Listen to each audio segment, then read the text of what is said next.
Assalamualaikum warahmatullahi wabarakatuh. Perkenalkan, nama saya Irza, BP 18120057, dosen pengampu Bu Merlina Ekayan Fitri.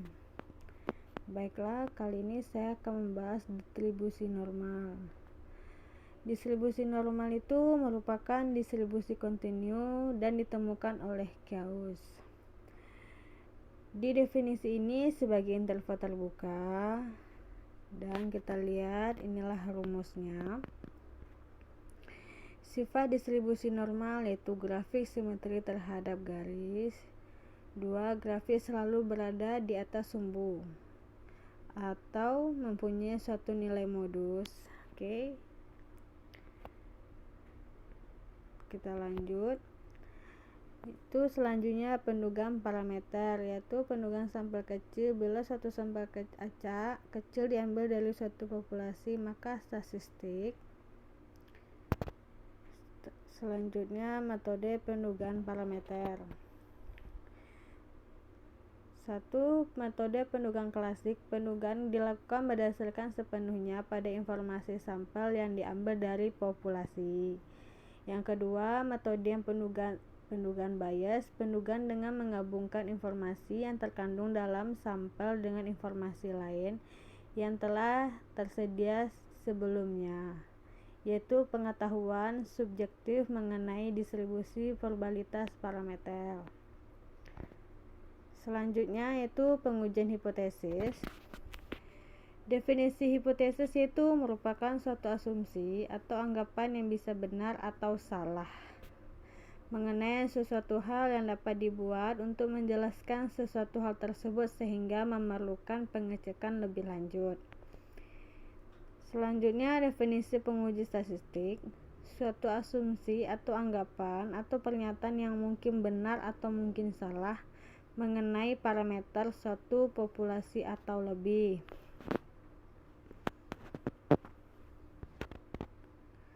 Ya, kita lihat inilah rumus pengujian hipotesis. Hipotesis terbagi dalam dua, yaitu hipotesis H0. Hipotesis H0 merupakan pernyataan yang akan diuji kebenarannya. Yang kedua, hipotesis H1. Hipotesis alternatif adalah pernyataan ketika H0 ditolak. Ya, nampak kita kesalahan jenis 1 dan jenis 2, yaitu keputusan kita menolak atau menerima H0 mengandung suatu ketidakpastian. Ternyata keputusan itu bisa benar dan bisa salah. Ya, kita lanjut. Ini kita bisa lihat sendiri, taraf nyata adalah probabilitas melakukan suatu kesalahan jenis.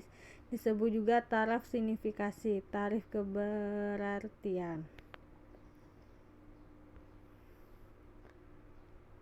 Langkah penguji hipotesis menetapkan hipotesis H0 dan H2, menetapkan taraf nyata. 3. Menetapkan statistik uji yang cocok menguji H0.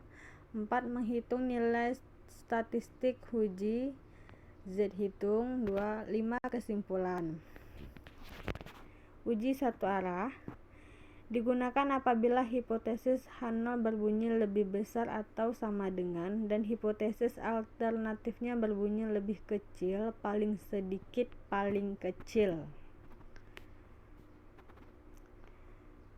Uji satu arah itu terbagi uji satu pihak kanan digunakan apabila hipotesis H0 berbunyi lebih kecil atau sama dengan, dan hipotesis H berbunyi lebih besar. Uji dua arah.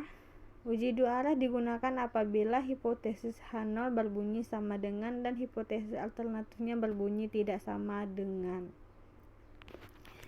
Selanjutnya itu distribusi sampling. Distribusi sampling ini adalah distribusi peluang teoritis dari ukuran statistik, misalnya rata-rata, varian, dan proporsi. Termasuk juga distribusi beda dua rata-rata dan beda dua proporsi. Konsep distribusi sampling ini dijadikan sebagai dasar dari statistik inferensial di mana dengan distribusi sampling dapat diketahui karakteristik populasi atau parameter. Yang kita lihat ini adalah rumus distribusi sampling dan rumus distribusi sampel beda dua rata-rata. Selanjutnya ini adalah rumus distribusi sampling rata-rata dan distribusi sampling proporsi yang bisa kita lihat ya. Selanjutnya distribusi sampel beda dua rata-rata, yaitu bila populasi N terbatas atau tak terbatas dan diambil sampel P. Ya, ini rumusnya bisa kita lihat. Dan inilah contoh soalnya. Oke. Ya, inilah contohnya, yaitu perusahaan alat olahraga mengembangkan jenis barang pancing sintetik yang diklaim mempunyai rata-rata kekuatan 8 kg dan simpangan baku 0,5 kg. Dengan sampel 50 pancing sintetik, rata-rata kekuatannya adalah 7,8 kg dengan taraf signifikasi terbesar 0,01. Ujilah hipotesis bahwa rata-rata populasi yang tidak sama dengan 8 kg. Ini yang kita lihat, inilah penyelesaiannya. Berarti keputusan dapat diambil adalah H0 ditolak. Karena kesimpulannya yang dapat diambil adalah rata-rata populasi umur sekarang ini lebih dari 70 tahun. Baiklah, ini yang dapat saya sampaikan. Apabila ada kesalahan saya mohon maaf. Saya tutup dengan wabillahi taufiq wal hidayah. Assalamualaikum warahmatullahi wabarakatuh.